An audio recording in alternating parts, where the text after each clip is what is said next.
भगवद गीता, श्रीमद् भगवद गीता अध्याय नंबर 18 और इस 18वें अध्याय में श्लोक नंबर 15 चल रहा है।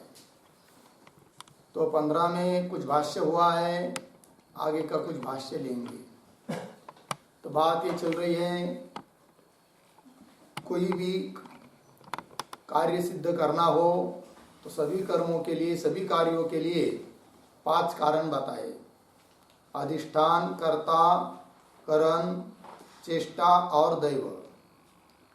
और पुरुष के द्वारा उसी बात को बताया कि पुरुष के द्वारा शरीर, वाणी और मन के द्वारा जो भी कर्म किया जाता है, चाहे वो कर्म शास्त्रीय हो चाहे अशास्त्रीय हो, उन सबके लिए कारण ये 5 अधिष्ठानादिक है।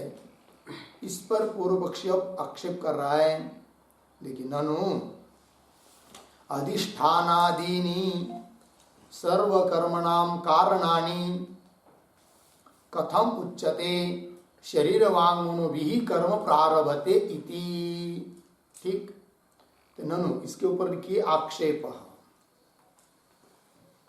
शंका ग्रंथ है, सरल शंका है उसकी कि वो कहता है ननु अधिष्ठानादीनि सर्वकर्मणां कारणानि, अधिष्ठानादिक सभी कर्मों के लिए, सभी कार्यों के लिए कारण बताइए। कौन?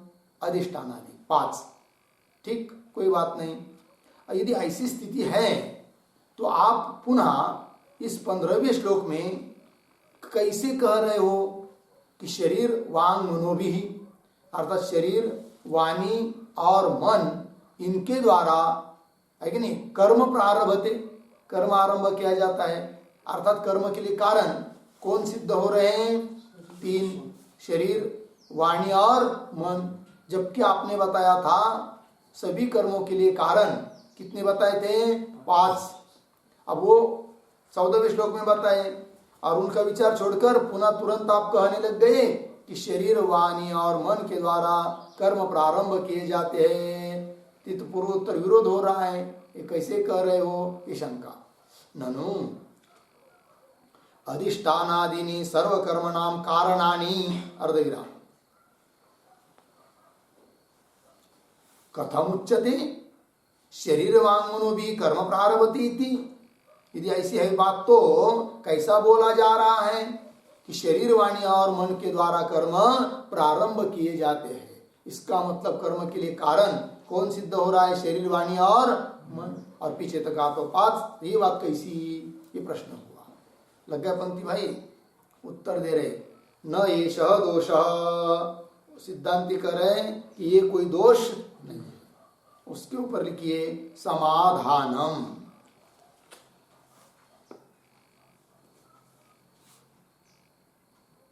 तो देखो भाई, तो उत्तर दे रहे, बोले कि ये कोई दोष नहीं है। क्यों दोष नहीं है? तो लिख रहे आगे, विधि प्रतिषेध लक्षणम सर्वं कर्म शरीरादित्रय प्रधानम तदंगतया दर्शन श्रवणादि च जीवन लक्षणम त्रिधा एव राशीकृतम उच्यते शरीरादिभिः आरभ्यते इति। फल काले अपि तत्प्रदानै भुज्यते इति पंचानाम एव हेतुत्वम न विरुध्यते।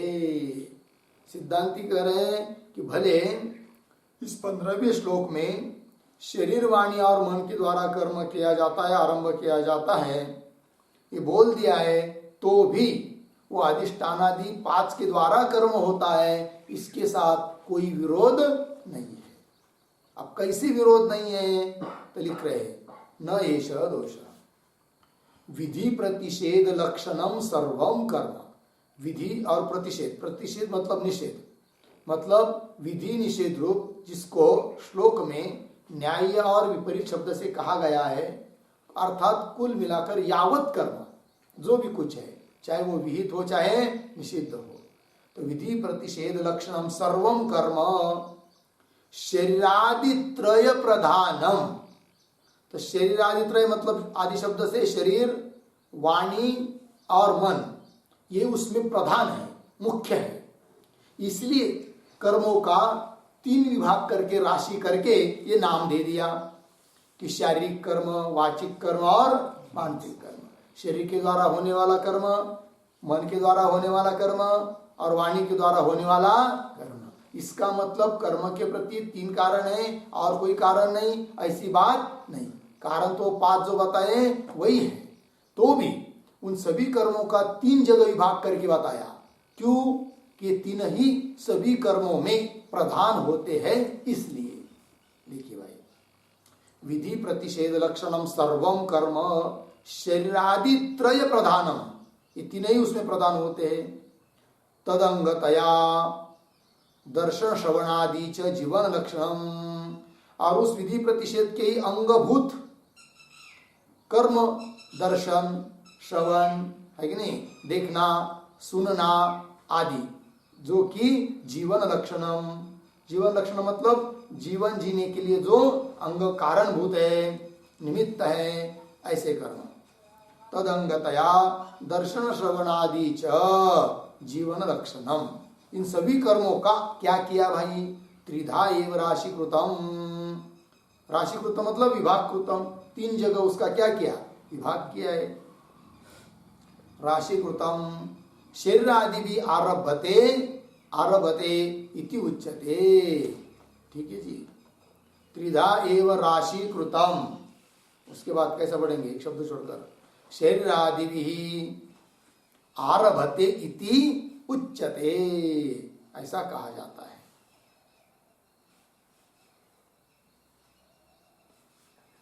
ठीक है, और आगे फल काले अपि, फल काल में भी, ठीक है ना जी, मतलब जो उन कर्मों का जब फल भोगा जाता है उस समय में भी तत्प्रधान ही भुज्यते, तत्प्रधान ही, तत्प्रधान ही, प्रधान ही तैहि त्रिभि, प्रधान ऐसे उन तीनों के द्वारा, शरीर, वाणी और मन।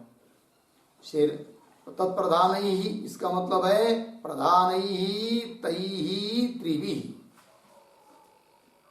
प्रधान ऐसे उन तीनों के द्वारा भुज्यते, प्रधान ही तैहि त्रिभि भुज्यते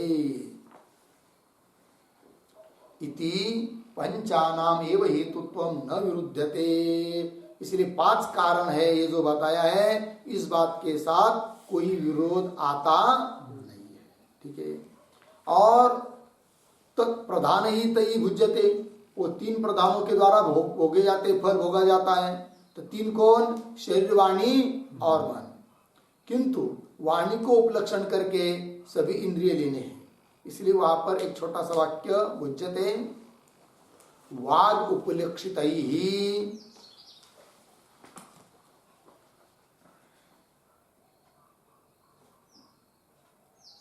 वाग उपलक्षित ही इंद्रिय ही शरीरेण मनसा च, शरीरेण मनसा च शब्द शब्दादि सुखादि, शब्दादि सुखादि विषयानुभवात्,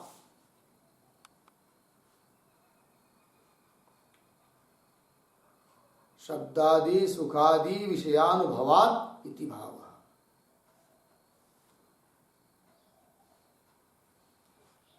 ठीक है जी, देखिए भैया, तो वाक को, वाणी को उपलक्षण करके बाकी की इंद्रिय भी लेने हैं।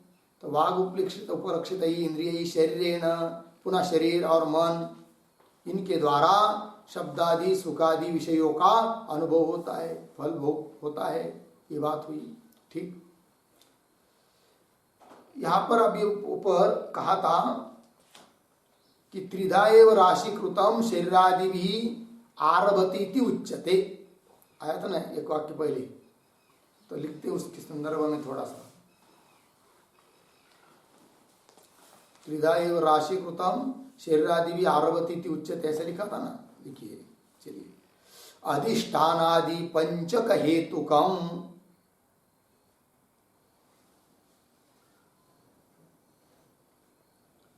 अधिष्ठानादि पंचक हेतुकम अपि विधि प्रतिषेध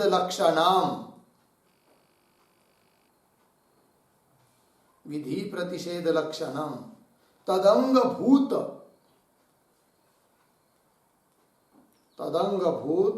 दर्शन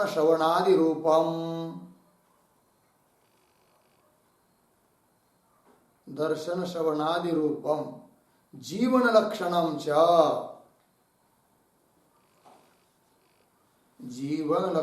च सर्वम अपि कर्म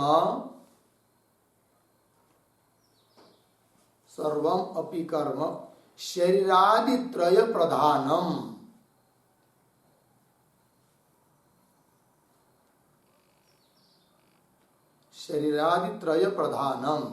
पूर्णविराम ततः च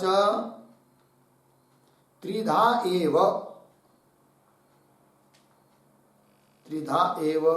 राशिकृतं सत्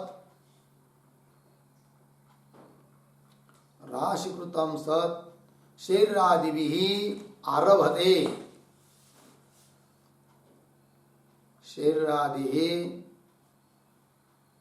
शरीरादिभिः आरभते इति उच्यते।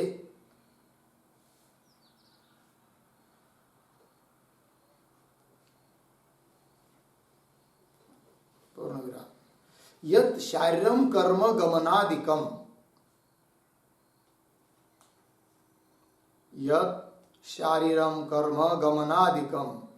तत्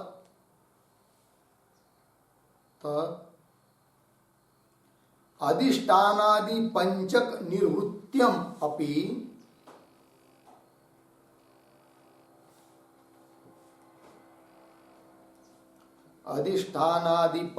निर्वृत्त्यम अपि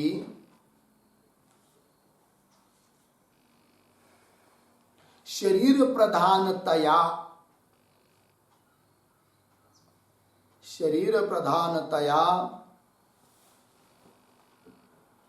शरीरेण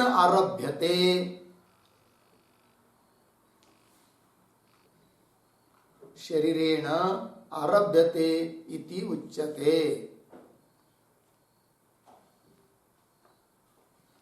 तथा वाचिकम भाषणादिकम अपि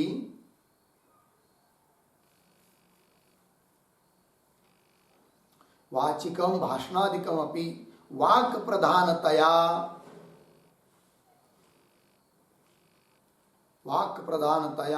वाचा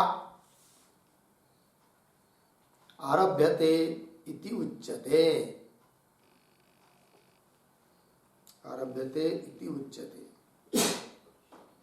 तथा मानसिक मननादि कर्म अपि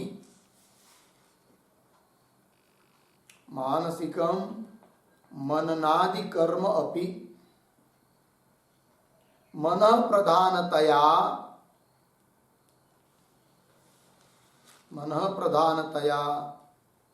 मनसा आरभ्यते इति उच्यते।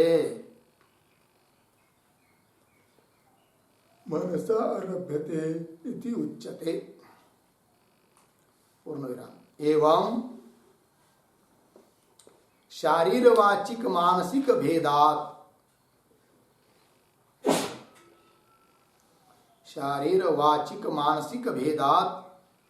त्रिविधम अपि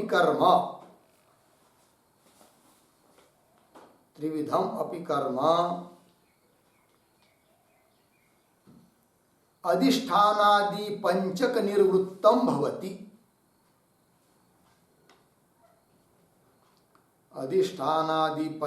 निर्वृत्तम भवति।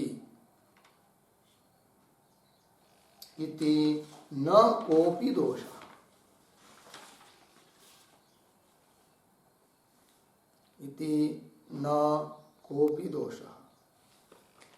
ठीक, देखिए भाई, अधिष्ठानादि पंचक हेतुकम अपि, सभी कर्मों के लिए अधिष्ठानादि 5 ही है, ठीक है ना।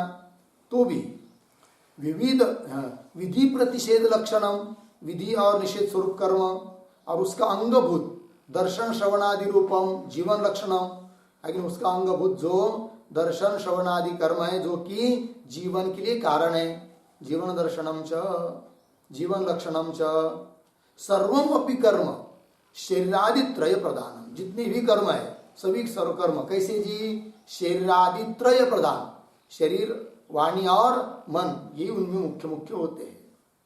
ततः च त्रिधा एव राशिकृतम सत्, वो तीन प्रधान होने के कारण उसके अनुसार तीन जगह विभाग कर दिया, राशि कर दिया। तो त्रिधा एव राशिकृतम सत् शरीरादि भी आरभ्यते इति उच्यते, तो शरीर आदि के द्वारा उन कर्मों का आरंभ किया जाता है ऐसा बोला जा रहा है। इसका मतलब ये शरीर आदि त्रय यही कारण है कर्मों के लिए, और वो अधिष्ठान आदि 5 कारण नहीं है, ये बात नहीं, वो तो कारण ही है, किंतु सभी प्रकार के कर्म इन तीन प्रधान के द्वारा ही किया जाते हैं, इसलिए उसका नाम लेकर कह दिया शरीर वाणी और मन के द्वारा आरंभ किए जाते कर्म। ठीक है, आगे देखिए, उदाहरण देखकर समझा रहे हैं। यद शारीरम कर्म, जैसे जो शारीर कर्म है शरीर से किया जाने वाला, उदाहरण गमन, कहीं चले गए आप दूसरे गांव को तो गमन हुआ, आगमन हुआ। यद शारीरम कर्म गमनादिकम तत् वह अधिष्ठानादि पंचक निवृत्तिमपि, अधिष्ठानादि 5 के द्वारा ही संपन्न किया गया है, तो भी शरीर प्रधानतया, तो भी शरीर उसमें प्रधान होने के कारण शरीरेण आरभ्यते इति उच्यते, शरीर प्रधान होने के कारण शरीर के द्वारा उस गमन रूप कर्म का आरंभ किया गया ऐसा बोला जाता है।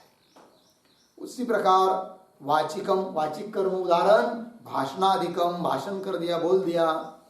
भाषणाधिकम अपि, यद्यपि उनका भी संपादक कौन है, अधिष्ठानादि 5 है, तो भी वाक्य प्रधानतया वाचा आरभति इति उच्यते, किंतु वाणी उसमें प्रधान होने के कारण वाणी के द्वारा उस भाषण रूप कर्म का आरंभ होता है, अर्थात उत्पत्ति होती है भाषण रूप कर्म की, वाणी के द्वारा ये व्यवहार हो रहा है, शब्द प्रयोग हो रहा है, बोला जा रहा है। तथा मानसिकम मननादिकम कर्म अपि, जैसे मन के द्वारा होने वाला कर्म, क्या कर्म होता है मन के द्वारा, मनन, किसी चिंतन का मनन कर दिया, तो वो भी कर्म, उसके लिए भी कारण अधिष्ठानादि 5 है, तो भी उस मनन रूप कर्म के लिए मन मुख्य होने के कारण कह दिया जाता है क्या जी, कि मनसा आरभते, मन से वो कर्म उत्पन्न होता है। कर्म अपि मन प्रधानतया, मन प्रधान उसमें होने के कारण मनसा आरभ्यते इति उच्यते। एवं इस प्रकार से शारीर वाचिक मानसिक भेदात त्रिविधम अपि कर्म, शारीरिक कर्म, वाचिक कर्म, मानसिक कर्म, इस भेद से 3 प्रकार का हुआ, भेदा त्रिविधम अपि कर्म अधिष्ठानादि पंचक निवृत्तम भवति, ये 3 प्रकार का कर्म हो रहा है, तो भी वो सभी कर्म अधिष्ठानादि 5 के द्वारा ही क्या जी संपन्न होता है। ठीक है, सभी कर्मों के लिए वो 5 कारण है, अधिष्ठानादि पंचक निवृत्तम भवति इति, ऐसा होने के कारण न कोपी दोष, इसलिए कोई दोष नहीं है।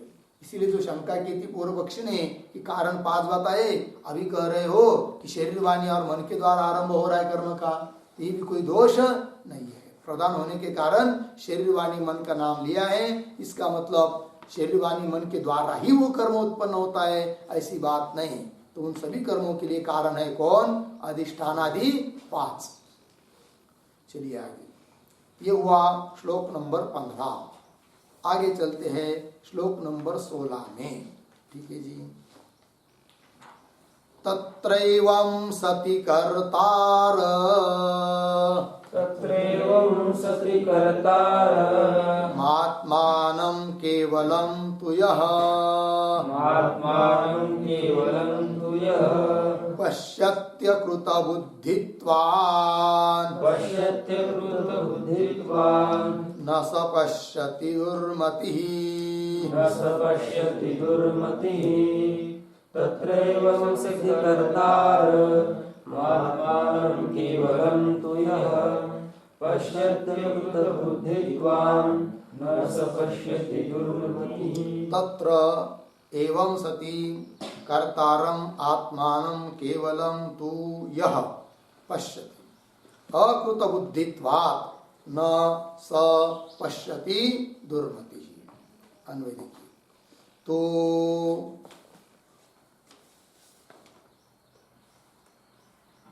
एवं सति तत्र यह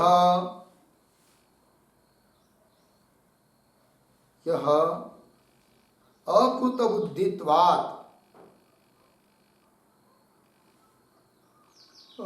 बुद्धित्वात् केवलम आत्मानं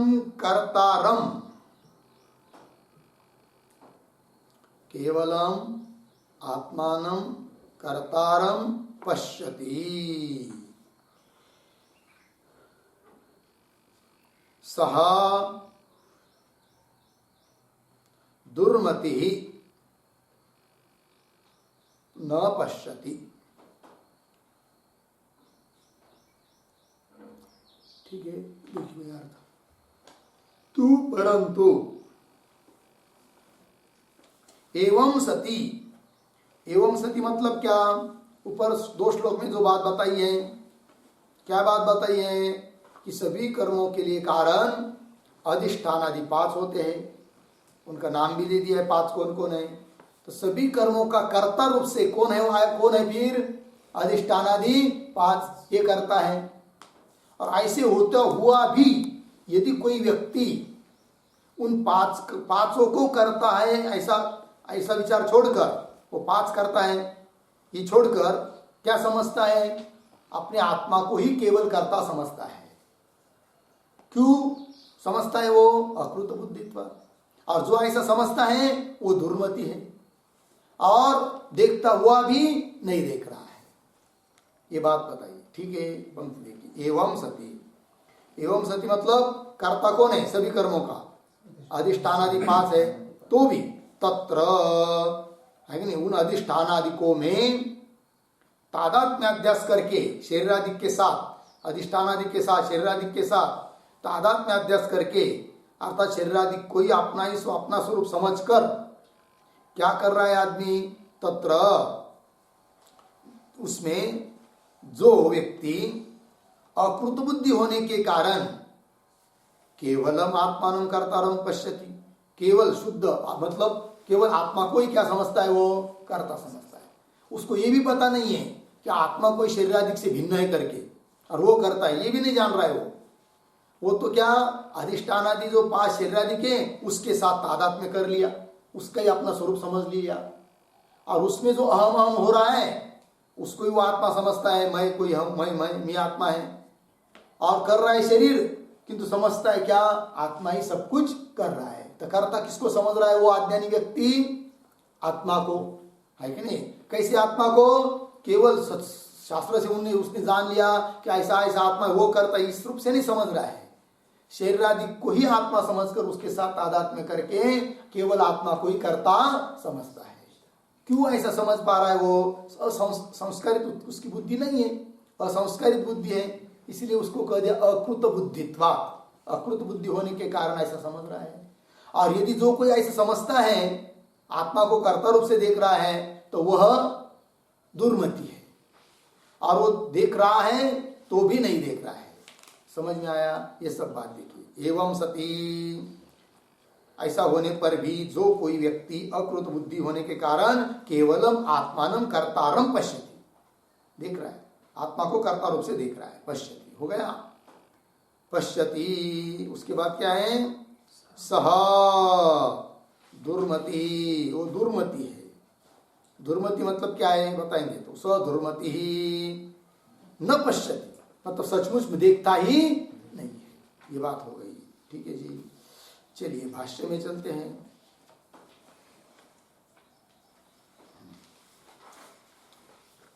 तत्र इति प्रकृतेन संबंधः।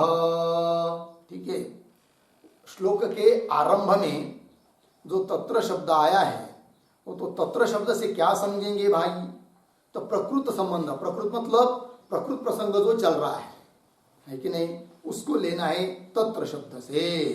ठीक है, क्या लेना है, कह रहे आगे भाष्यकार, तत्र इति प्रकृतेन संबध्यते। ठीक, आगे एवं सती, एवं मतलब यथोक्त ही पंचभि हेतुभि निर्वर्ते सती कर्मणि, पूर्ण विराम।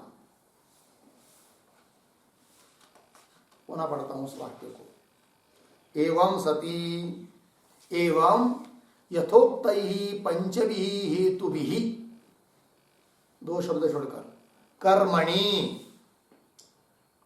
पुनः पीछे, निर्वर्ते सती। एवं सती शब्द का अर्थ हुआ भाई, क्या अर्थ हुआ एवं सती का, कि यथोक्त ही पंचभी, मतलब जिस प्रकार कहा दिया है पीछे कि इस पांच के द्वारा सभी कर्म होते, सभी कर्मों के लिए पांच कारण है, कहा है ना, तो यथोक्त ही जैसा उनका वर्णन किया है उस रूप से, एवं यथोक्त ही पंचभी हेतु भी कर्मणि निवृत्ति सती, पांच हेतु के द्वारा ही कर्मणि कर्म निवृत्त होने पर, संपादित होने पर, संपन्न होने पर भी, निर्वर्ते सती, ऐसा होने पर भी, तत्र एवं सती इति, कर्मणि यहां तक हुआ, निर्वर्ते सती एवं सती का अर्थ हुआ।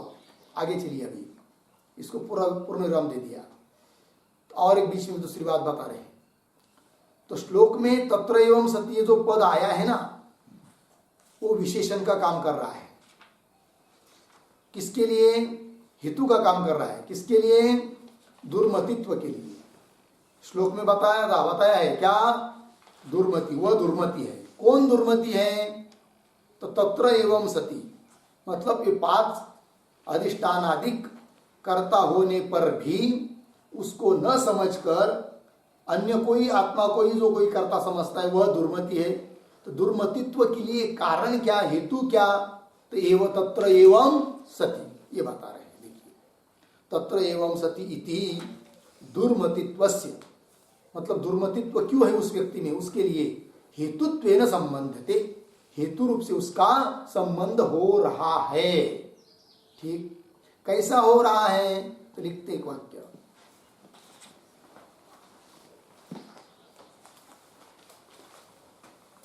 आत्मनि कर्तृत्व दर्शनम दुर्मतित्वम,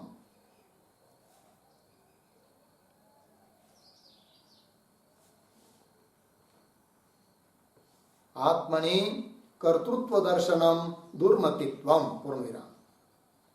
अधिष्ठानादि पंचकम कर्तृ, उद्धरण चिन्ह में इसको, अधिष्ठानादि पंचकम कर्तृ इति अविद्वान ही, इति अविद्वान ही कर्ता अहम इति पश्यति, कर्ता अहम इति पश्यति, पूर्ण विराम। तस्मात् अधिष्ठानादि पंचके कर्तरि सति, तस्मात् अधिष्ठानादि पंचके, तस्मात् अधिष्ठानादि पंचके कर्तरि सति, कर्तरि सति तत्तथा अगृहीत्वा, तत्तथा अगृहीत्वा यह आत्मानं, यह आत्मानं कर्तारं पश्यति, यह आत्मानं कर्तारं पश्यति, अर्धविराम। सह दुर्मति एव, सह दुर्मति एव इति, इति दुर्मतित्वस्य, दुर्मतित्वस्य हेतुभूतम्, हेतुभूतम् एवं सति, उद्धरण चिन्ह में एवं सति इति वाक्यम।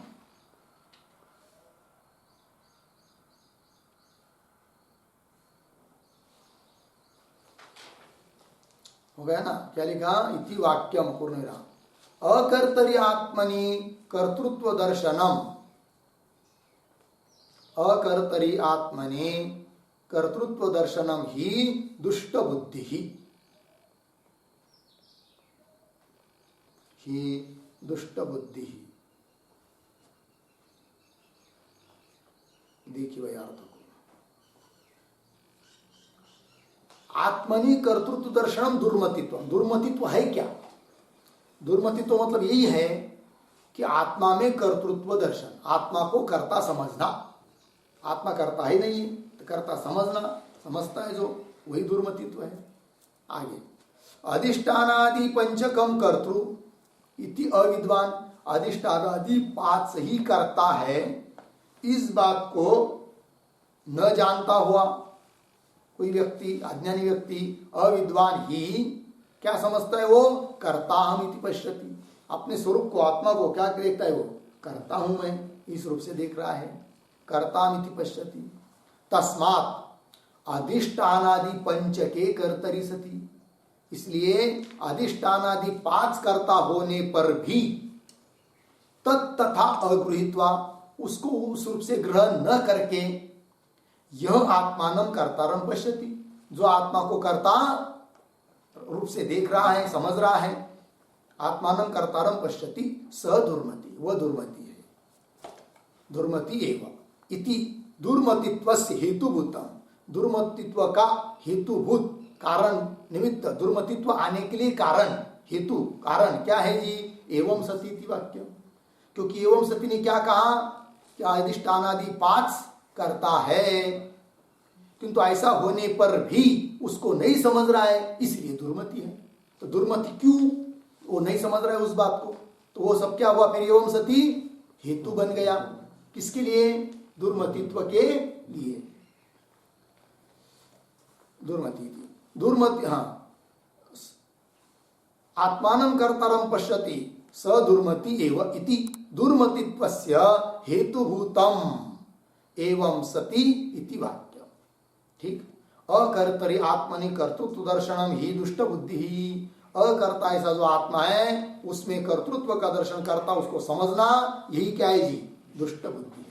ठीक, चलिए भाष्य में, तो भाष्य में पंक्ति देखिए, तत्र एवं सतीति दुर्मतित्वस्य हेतुत्वेन संबध्यते, दुर्मतित्व के साथ एवं सती का संबंध है, किंतु हेतु रूप से। ठीक, चलिए आगे चलते हैं। तत्र इति, तत्र, तो ये तत्र क्या है? ये तत्र प्रतीक है। श्लोक के आरंभ में आया हुआ जो पद था ना तत्र, वही तत्र पद है। और भाष्य में भी सबसे पहले आया था तत्र, तो उस संदर्भ में मैंने बताया था तत्र इति प्रकृतेन संबंधित है, ऐसा कहा था ना, तो उसको ही अभी स्पष्ट कर रहे हैं भाष्यकार। तत्र, इसका अर्थ लिख रहे हैं, तेषु आत्मानं अनन्यत्वेन अविद्यया परिकल्प्य तैः क्रियमाणस्य कर्मणः अहमेव कर्ता इति कर्तारम आत्मानं केवलम, केवलम का अर्थ कर दिया शुद्धम, तो यह पश्यति अविद्वान। ठीक, कस्मात् प्रश्न चिन्ह, वेदांताचार्योपदेश न्यायैः अकृत बुद्धित्वात्, अकृत बुद्धित्वात् का अर्थ कर रहे हैं असंस्कृत बुद्धित्वात्। ठीक है जी, चलिए तत्र आगे पढ़ रहे हैं। तत्र तेषु, है कि नहीं? अब थोड़ा अन्वय करके पढ़ेंगे आगे। तत्र तेषु, 2 शब्द छोड़कर, अविद्यया, पीछे, आत्मानं अनन्यत्वेन, आत्मानं अनन्यत्वेन परिकल्प्य,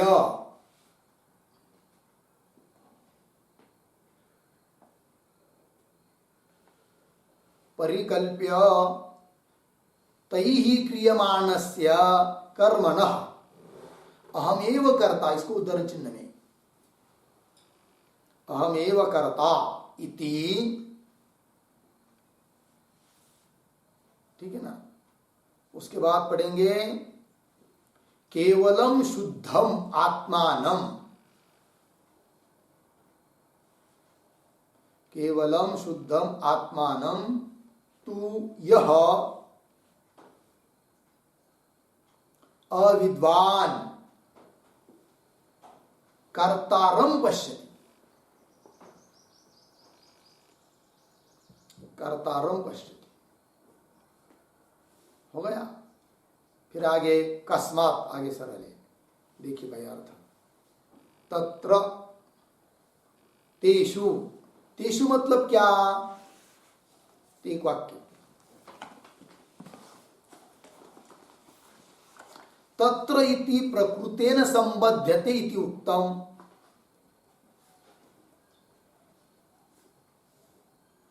तत्र इति प्रकृतेन संबध्यते इति उक्तम, अर्धविराम, तदेव आह तेषु इति,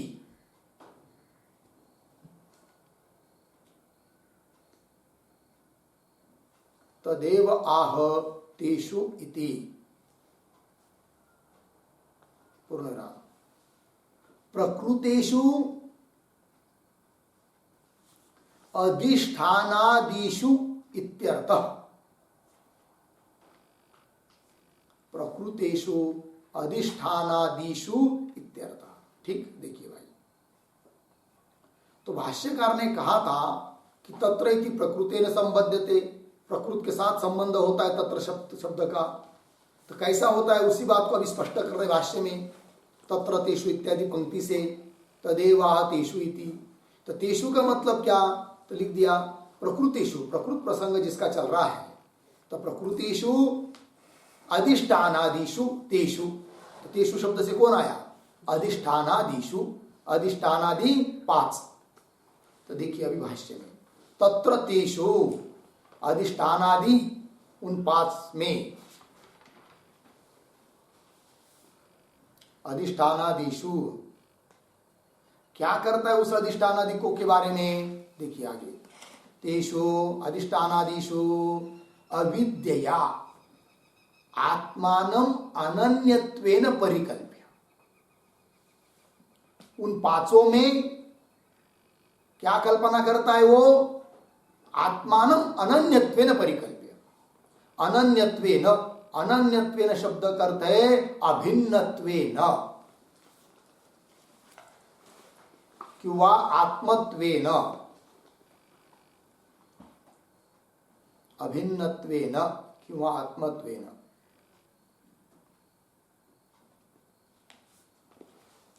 ठीक।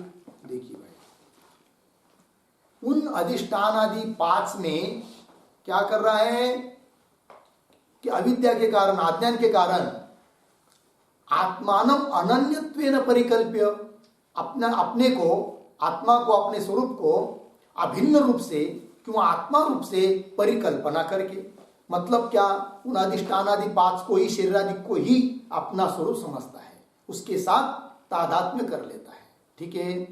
चलिए, तो परिकल्प्य तैहि क्रियमाणस्य, तैहि अधिष्ठानादिभिः पंचभिः, तैहि,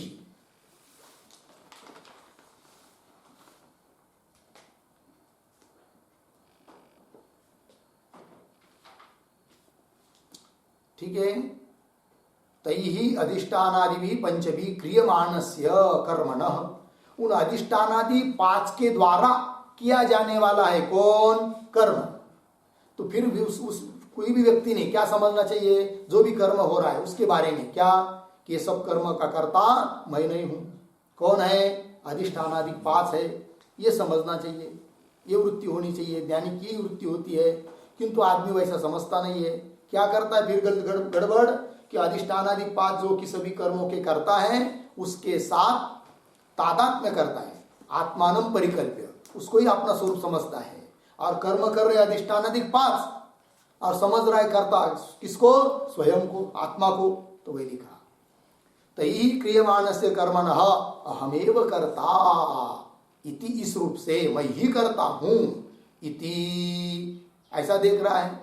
तो देखिए कर्ता कितने हैं, अधिष्ठानाधिक 5, किंतु उस 5 को तो समझ नहीं रहा है। और कर्ता केवल किसको समझ रहा है, फिर आत्मा को, लेकिन और वह वस्तुतः आत्मा का स्वरूप जान रहा है, सच्चिदानंद घन, उसको कर्ता समझ रहा है, ये भी बात नहीं है। उसको ये भी पता नहीं है कि शरीर आदि से भिन्न कोई आत्मा है करके, शरीर आदि के साथ ही तादात्म्य करके उसका ही अपना स्वरूप समझकर फिर उस वही मैं हूं, वही मैं आत्मा हूं, ऐसा समझकर केवल शुद्ध आत्मा मतलब अकेले आत्मा को ही वो कर्ता समझता है, वही लिखा है। तैहि क्रियमाणस्य कर्मणः अहमेव कर्ता इति, इस रूप से केवलम शुद्धम आत्मानम, केवल अर्थात अकेला शुद्ध उस आत्मा को क्या जी, तू यह अविद्वान, अविद्वान शब्द का अर्थ है अज्ञ, अज्ञानी पुरुष, अज्ञ कर्तारम पश्यति, उस आत्मा को ही जो अज्ञानी पुरुष कर्ता समझता है। अब प्रश्न आता है कि वो अज्ञानी है, बात ठीक, किंतु क्यों आत्मा को केवल आत्मा को कर्ता समझता है वो, तो कस्मात प्रश्न पूछा है। उसके पहले केवलम शुद्धम, ये जो पंक्ति आई है ना, शब्द आया है, उस पर एक वाक्य लिखेंगे। शुद्धम बराबर अविक्रियम इत्यर्थः, शुद्धम बराबर अविक्रियम इत्यर्थः, पूर्ण विराम। ततश्च कर्तृत्व विकारः, कर्तृत्व विकारः तत्प्रयुक्त भोक्तृत्व विकारः, तत्प्रयुक्त भोक्तृत्व विकारः च न आत्मनः संभवति इति भावः, न आत्मनः संभवति इति भावः। देखिए भाई अर्थ, शुद्धम, शुद्ध मतलब अविक्रियम, विकार रहित, क्रिया रहित है कौन, आत्मा। तत्प्रयुक्त कर्तृत्व विकार, मतलब कर्तृत्व विकार आत्मा में नहीं है क्योंकि आत्मा अविक्रिय है। और कर्तृत्व विकार जब आता है तब भोक्तृत्व, तो कर्तृत्व ही नहीं है तो भोक्तृत्व विकार कहां से आएगा।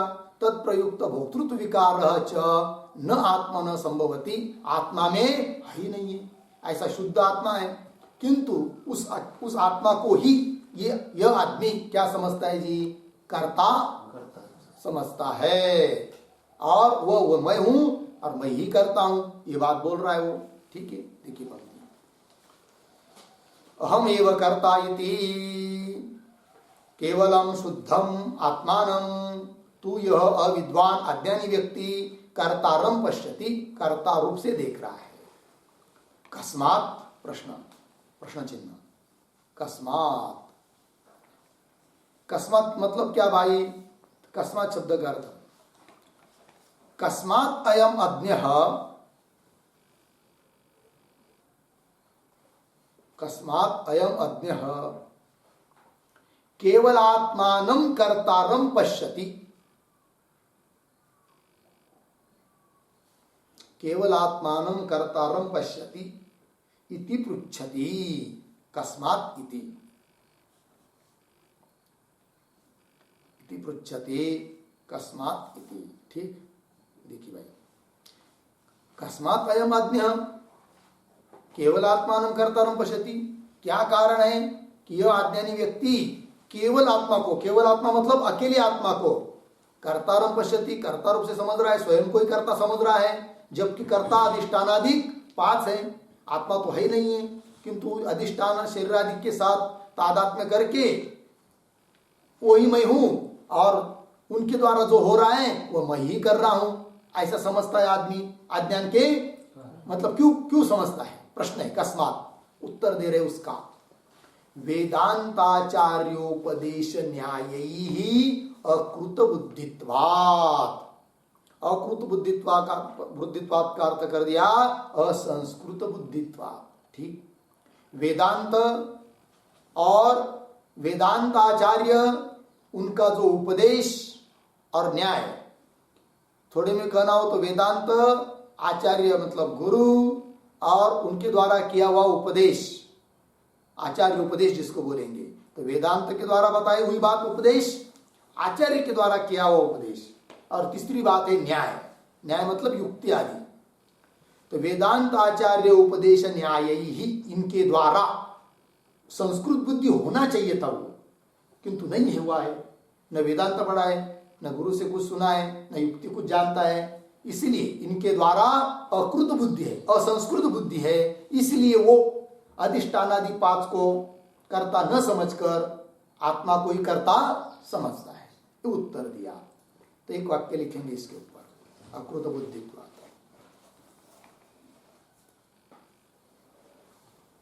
अकृता, अकृता, असंस्कृता, असंस्कृता बुद्धि यस्य, बुद्धि यस्य सह अकृत बुद्धि, सह अकृत बुद्धि, तस्मात् अकृत बुद्धित्वात्, तस्मात्, तस्मात् किंवा तत्वात् करिए, तत्वात् अकृत बुद्धित्वात्, पूर्ण विराम। कैः असंस्कृता,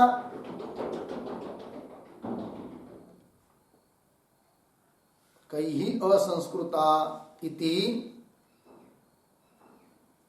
अतः आह वेदांतेति, पूर्ण विराम। वेदांत शास्त्रम, वेदांत शास्त्रम आचार्योपदेश, आचार्योपदेश न्यायः च, न्यायः च इति एतैः त्रिभिः, इति त्रिभिः, इति एतैः त्रिभिः अर्धविराम, न तु तर्क व्याकरणादिभिः इति भावः,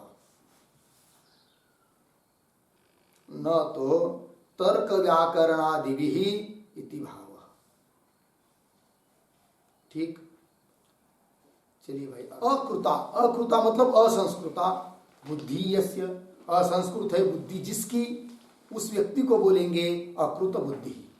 तत्वात् अकृत बुद्धित्वात्, संस्कृत बुद्धि नहीं है उसकी बेचारे की।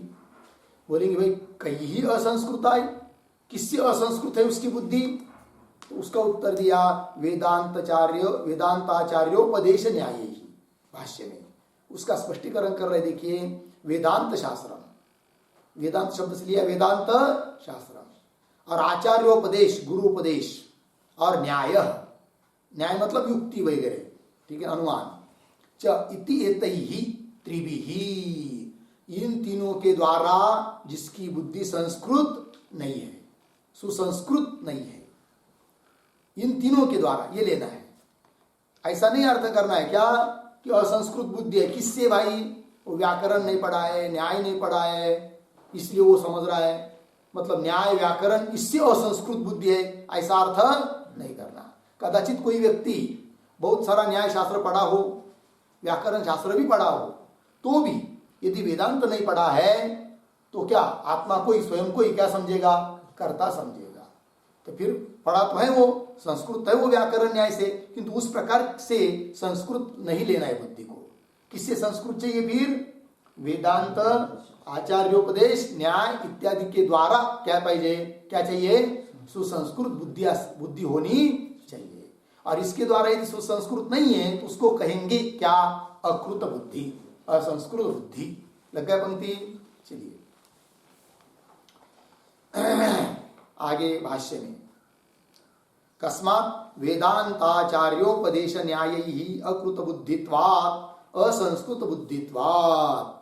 तो क्या सिद्ध हुआ इससे? यहां तक अभी तक के चिंतन के अनुसार असंस्कृत बुद्धि होने के कारण वह अज्ञानी व्यक्ति अधिष्ठानादि पांच कर्ता होने पर भी उनको कर्ता न समझकर उनके साथ शरीरादि का तादात्म्य, उनके साथ अपना तादात्म्य करके स्वयं को ही शरीर आदि अपना स्वरूप मानकर और स्वयं को ही कर्ता समझता है, आत्मा को ही कर्ता समझता है। लगा इतना? और इसलिए वो दुर्मति है। वो आगे कहेंगे, भाष्य देखिए। यह अपि देहादि व्यतिरिक्तात्मवादी अन्यम आत्मानम एव केवलम कर्तारम पश्यति असौ अपि अकृत बुद्धि एव। देखिए, अकृत बुद्धि का स्पष्टीकरण और कर रहे भाष्यकार। तो अभी तक जो अकृत बुद्धि का विश्लेषण हुआ वो तो ठीक है, किंतु समझ लीजिए कोई ऐसा व्यक्ति है कि जिसने मीमांसा आदि शास्त्र पढ़ लिए हैं, पूर्व मीमांसा, और यज्ञ यागादि भी करता है स्वर्ग को जाने के लिए, तो वो व्यक्ति भी अपने आत्मा को शरीर से भिन्न समझ रहा है। अभी तक जो कहा ज्ञानी वो तो क्या समझता है, शरीर को ही अपना स्वरूप, किंतु उससे विपरीत अलग कोई है कि जो शरीर से भिन्न आत्मा को समझ रहा है, किंतु कर्ता भोक्ता समझ रहा है कि मैं करता हूं और मैं तो स्वर्ग में जाऊंगा, वहां के भोग भोगूंगा, भोक्ता हूं, इस रूप से समझ रहा है। फिर वो तो इससे अलग हुआ कि नहीं अज्ञानी व्यक्ति से। फिर वो संस्कृत बुद्धि उसको कहेंगे कि असंस्कृत बुद्धि उसको कहेंगे? तो उसका उत्तर दे रहे भाष्यकार, ऐसा यदि कोई वैदिक व्यक्ति होगा यज्ञ यागादि करने वाला, तो वो भी क्या है, अकृत बुद्धि ही है। ये बात कह रहे। देखिए, यह अपि, पंक्ति मिली ना, यह अपि मतलब कश्चन वैदिक अपि है कि नहीं, आस्तिक कोई वैदिक होगा यज्ञादि कर्म करने वाला कर्मकांडी, वो भी यह अर्थ है। कश्चन आस्तिक वैदिक अपि, यह अपि। ठीक, आगे देखिए भाष्य में, यह अपि देहादि व्यतिरिक्त आत्मवादी, देहादि से व्यतिरिक्त, देहादि से भिन्न आत्मा को समझ रहा है कि नहीं। देहादि व्यतिरिक्त आत्मवादी अन्यम आत्मानम एव, आत्मा को अन्य समझ रहा है देहादिक से, अन्यम, किंतु आत्मानम एव केवलम कर्तारम पश्यति, देहादिक से आत्मा को अन्य समझकर भी उस आत्मा को ही क्या समझता है, कर्ता और भोक्ता। कर्तारम पश्यति, अर्धविराम। असौ अपि, असौ, असौ मतलब असौ का अर्थ लिखिए, देहादि व्यतिरिक्त कर्ता अहम इति ज्ञानवान अपि, असौ का अर्थ देहादि व्यतिरिक्त, देहादि व्यतिरिक्त कर्ता अहम, कर्ता अहम इति ज्ञानवान अपि।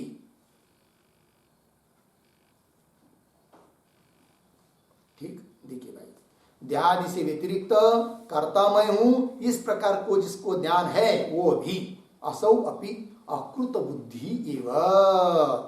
ये भी क्या है, अकृत बुद्धि ही एव, अकृत बुद्धि एव, पूर्ण विराम।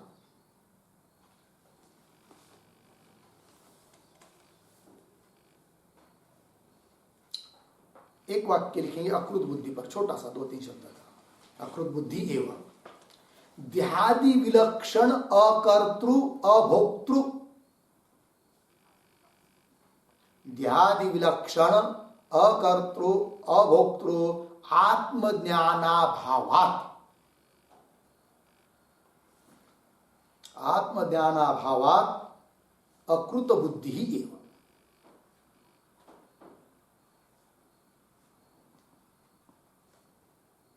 अकृत बुद्धि एव। ठीक, बता, मतलब देहादि से विलक्षण आत्मा, ये तो ज्ञान उसको है, तो भी अकृत बुद्धि है। क्यों? तो लिख दिया, देहादि विलक्षण है, इतनी बार याद तो ठीक है, किंतु कर्ता भोक्ता समझता है, जबकि समझना क्या चाहिए था, अकर्ता अभोक्ता। तो देहादि विलक्षण अकर्तृ अकर्ता अभोक्ता आत्मज्ञान का अभाव है उसको, इसलिए वो क्या है, वो भी अकृत बुद्धि ही है। ठीक, आगे, अतः अकृत बुद्धित्वात्, इसलिए अकृत बुद्धि होने के कारण सह आत्मनः, मिलिक पंक्ति अन्वय करके पढ़ रहा हूं, अतः अकृत बुद्धित्वात्, उसके आगे 2 शब्द, एक शब्द छोड़कर पुनः, अतः अकृत बुद्धित्वात् सह, पुनः एक शब्द छोड़कर, आत्मनः कर्मणः वा तत्वं न पश्यति। देखिए भाई, अकृत बुद्धि होने के कारण वह व्यक्ति आत्मनः कर्मणः वा तत्वम, आत्मा का वास्तविक तत्व स्वरूप और कर्म का भी क्या तत्व है, कौन करता है कर्म का आदि आदि करके, तो कर्मणः वा तत्वम न पश्यति, मतलब न वो आत्मा का तत्व को जान रहा है, आत्मा को यथार्थ रूप से जान रहा है, न और न कर्म के स्वरूप को जान रहा है। ये बात हुई। कर्मणः वा, ठीक है, तत्वं न पश्यति इत्यर्थ हो गया ना। एक वाक्य इस पर, आत्मनः कर्मणः च तत्वं, आत्मनः कर्मणः च तत्वं न वेत्ति इत्यर्थः, न वेत्ति इत्यर्थः, पूर्ण विराम। आत्मनः तत्वं, आत्मनः तत्वं अविक्रियत्वं, अविक्रियत्वं अर्धविराम। कर्मणः तत्वं तु, कर्मणः तत्वं तो अधिष्ठानादि पंचक, अधिष्ठानादि पंचक निर्वर्त्यत्वं, निर्वर्त्यत्वं इति विवेकः।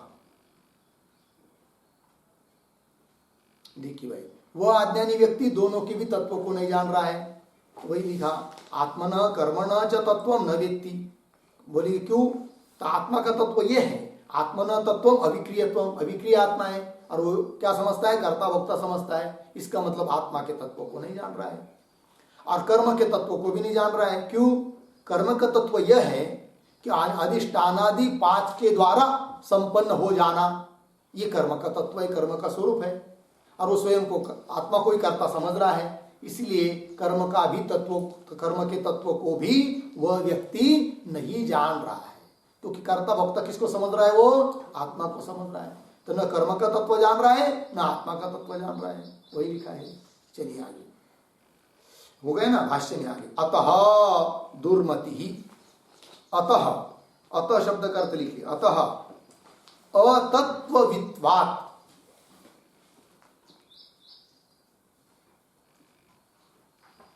अतः का मतलब अतत्ववित्वात्,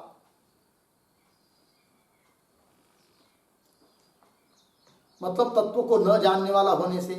दुर्मति, दुर्मति का स्वयं भाष्यकार अर्थ कर रहे हैं, तो भी एक छोटा सा वाक्य लिख के रखिए, अहम कर्ता इति एवं रूपा, अहम कर्ता इति एवं रूपा दुष्टा मति यस्य, दुष्टा मति यस्य सह दुर्मति।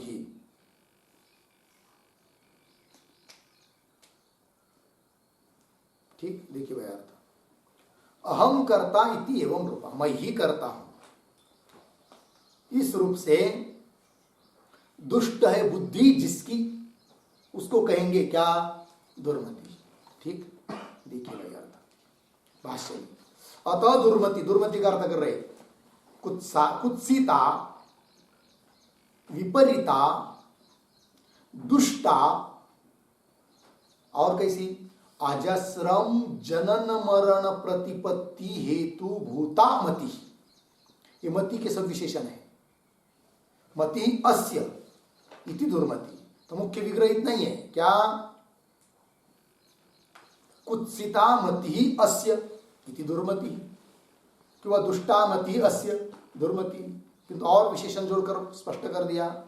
तो देखिए दुर्मति, कुत्सिता, कुत्सित है बुद्धि जिसकी, अर्थात विपरीत है, उल्टी बुद्धि है उसकी, दुष्ट बुद्धि है जिसकी, किस प्रकार की, अजस्रम जनन मरण प्रतिपत्ति हेतु भूता, इस प्रकार की है बुद्धि जिसकी, उसको कहेंगे क्या, दुर्मति। तो अजस्रम क्या है, अजस्रम मतलब पुनः पुनः, और आगे जनन मरण प्रतिपत्ति हेतु भूता, मतलब जनन मरण प्रतिपत्ति ही संसार, जनन मरण प्रतिपत्ति ही संसार तस्य हेतु भूता।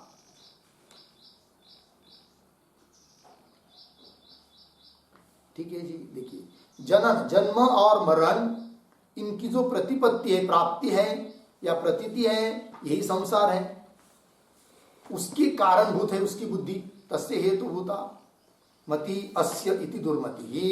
ठीक है जी, सह पश्यन अपि न पश्यति, ऐसा व्यक्ति देख रहा है तो भी नहीं देख रहा है। ठीक, अब कोई बोलेंगे भाई ये कैसी बात कि देख रहा है तो भी नहीं देख रहा है, देख रहा है बोल रहे हो, पुनः बोलते कि नहीं देख रहा है, मतलब वो आत्मा को देख तो रहा है अहम अहम रूप से, किंतु तो भी वास्तव रूप से नहीं देख रहा है आत्मा को, इसलिए देखता हुआ भी नहीं देख रहा है। उसके लिए दृष्टांत दे रहे हैं इस बात के लिए कि देखता हुआ भी न देखना।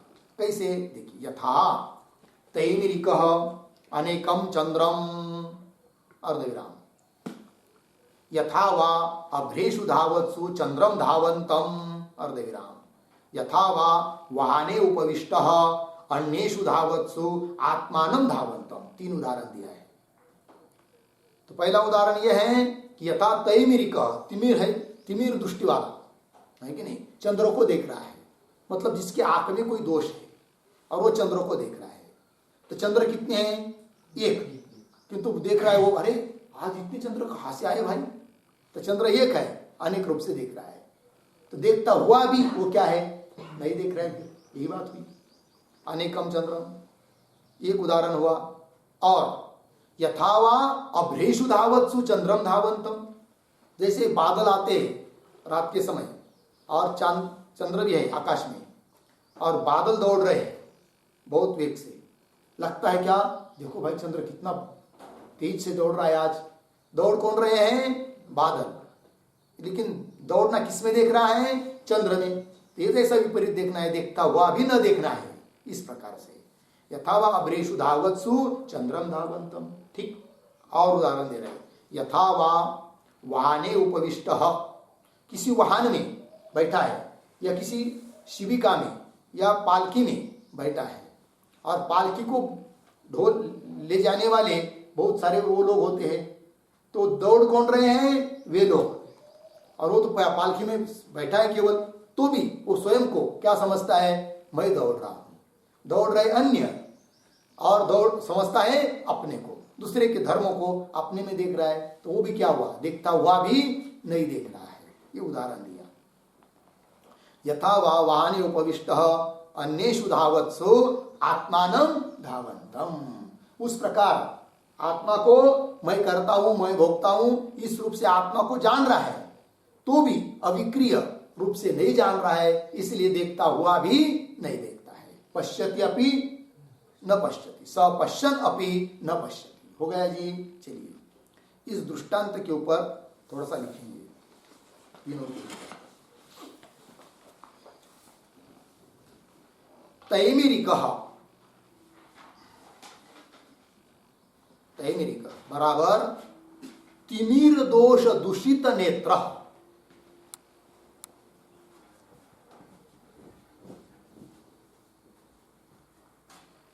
तिमिर दोष दूषित नेत्र, एकम एव चंद्रम, एकम एव चंद्रम अनेक चंद्रत्वेन,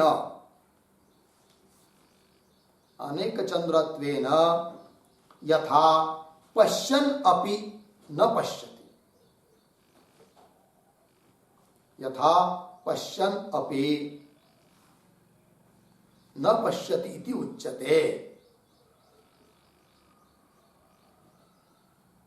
तद्वत् तद्वत् अविद्याहत बुद्धि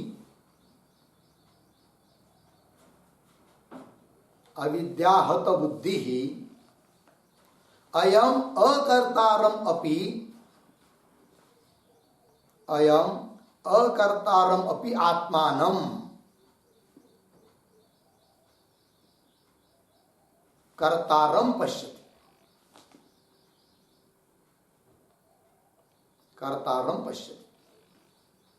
हो गया पूर्ण विराम। यथा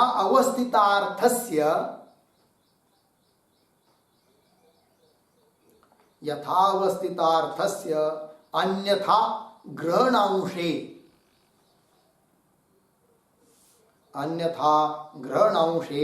अयम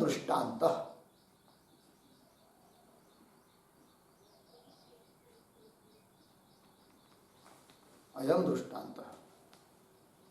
अथवा एकस्यैव आत्मनः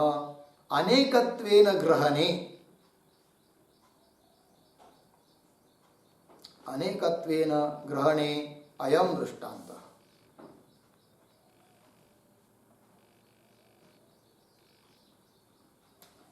आगे पूर्णविराम। तथा च अभ्रेषु धावत्सु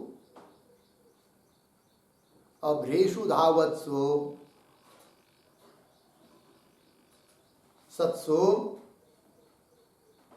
अधावन्तमपि चन्द्रम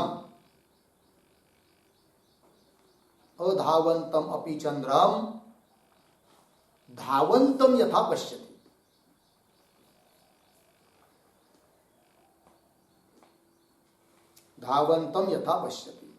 तथा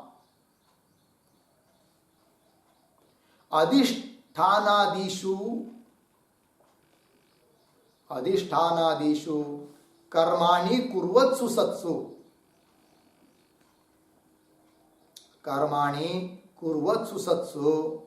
अकुर्वाणम् अपि आत्मानं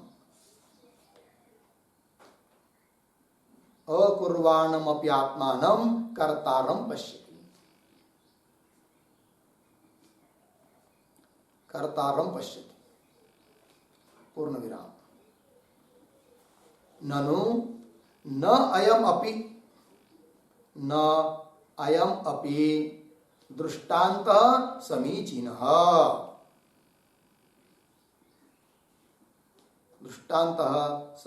अर्धविराम। परस्मिन्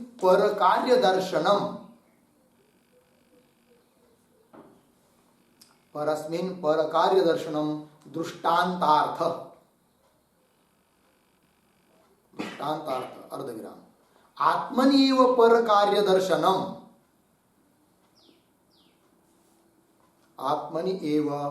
परकार्यदर्शनम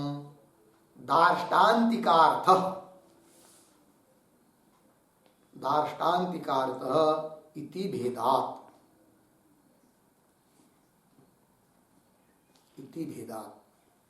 इति चेत् मैवम्।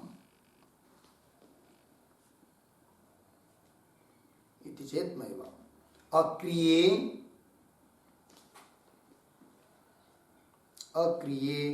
सक्रियत्वदर्शनस्य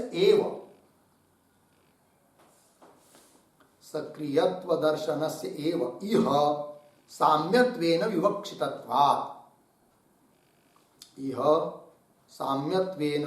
विवक्षितत्वात्। पूर्ण विराम। योग्यम एव दृष्टान्तान्तरम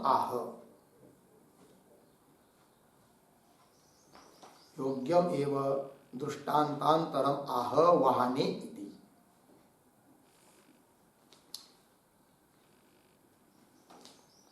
वहाने शिबिकादौ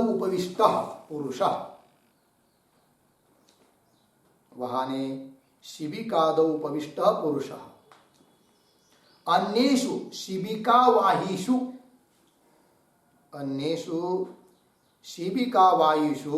धावत्सु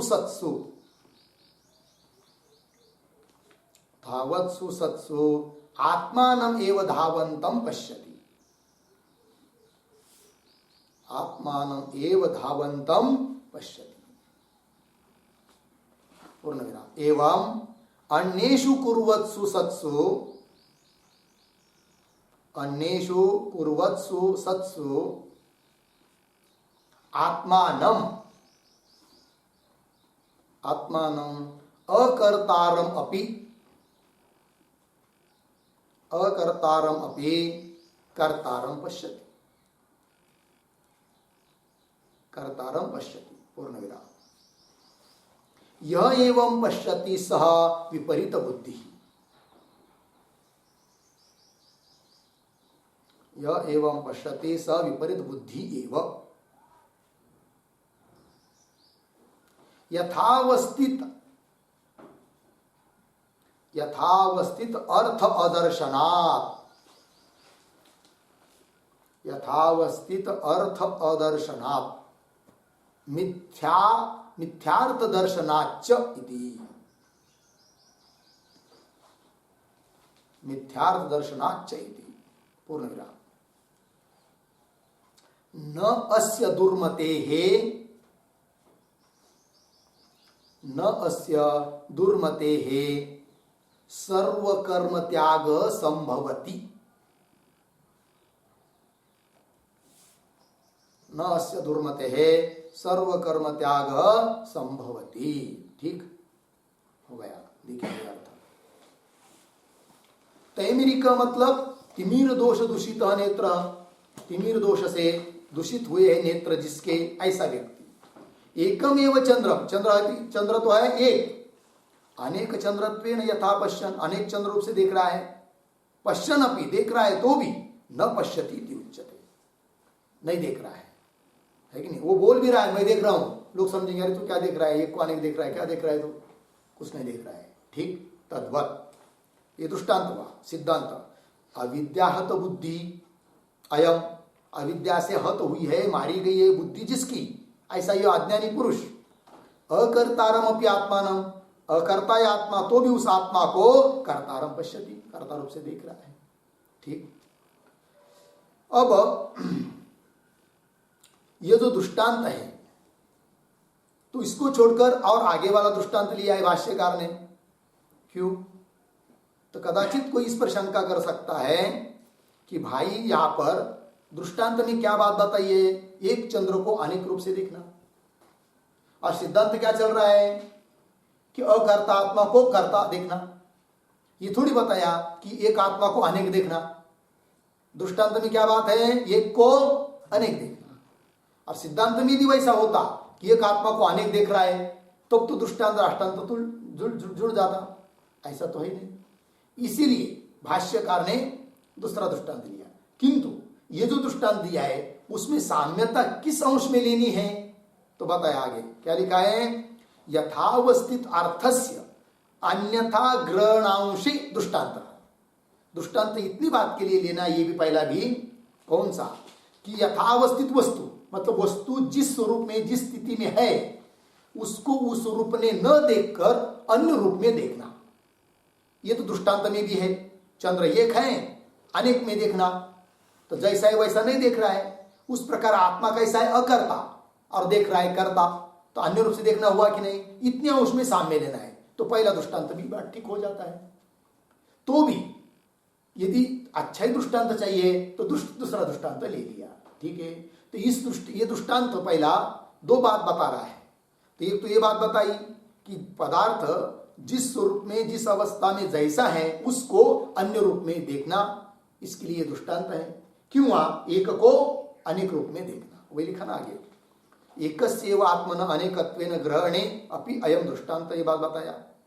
तथा च दूसरा दृष्टांत दिया फिर, अभ्रेषु धावत्सु सत्सु अधावंतम अपि चंद्रम धावंतम यथा पश्यति। दौड़ रहे कौन? बादल, मतलब कर्म क्रिया, कर्म किसमें हो रहा है? बादलों में। देख किसमें रहा है? चंद्र में। अब तो दृष्टांत बैठ गया।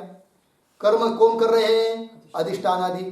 समझ किसको रहा है? आत्मा को। तो बात बैठ गई फिर, तो वही लिखा है, अभ्रेषु धावत्सु सत्सु अधावंतम अपि चंद्रम धावंतम यथा पश्यति।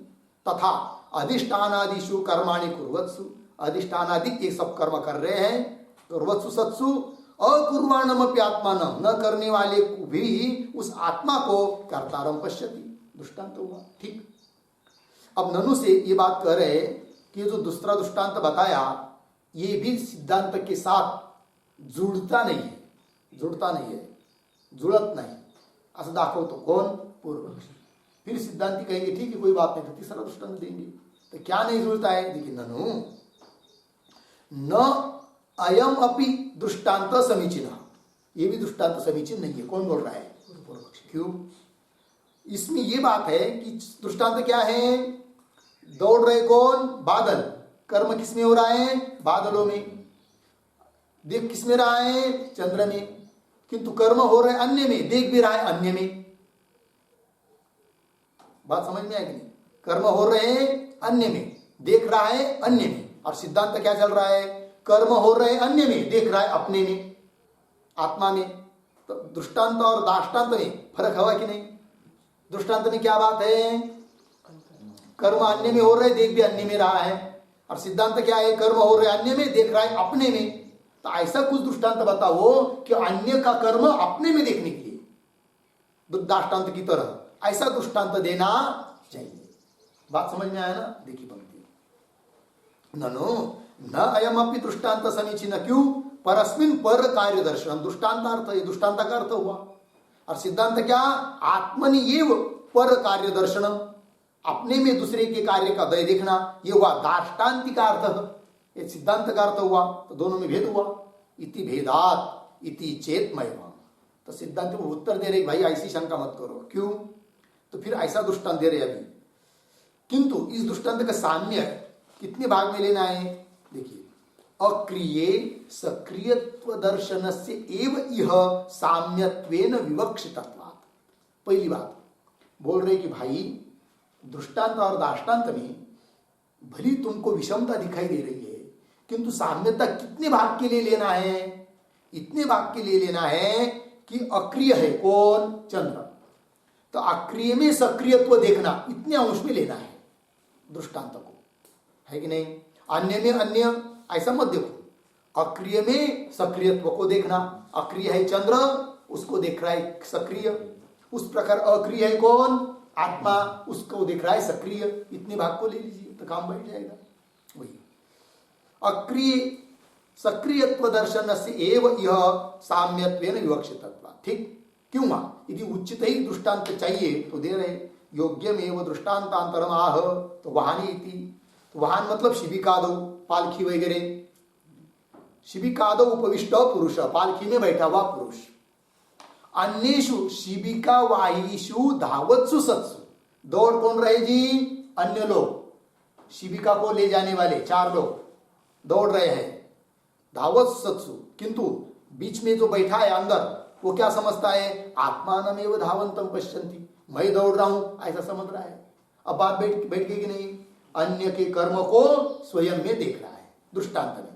उसी प्रकार सिद्धांत में भी कर्म है अन्य में, अधिष्ठानादिकों में, और समझ रहा है किसमें? आत्मा में। तो बात पूरा बैठ गया। अभी धावत्सु सत्सु आत्मानमेव धावंतम पश्यति एवं अन्येषु कुर्वत्सु सत्सु, कर्म कर रहे अन्य, आत्मानम अकर्तारम अपि कर्तारम पश्यति। सिद्धांत में यह एवं पश्यति, ऐसी इस प्रकार से आत्मा को जो देख रहा है कर्ता रूप से, यह एवं पश्यति स विपरीत बुद्धि, वो विपरीत बुद्धि है।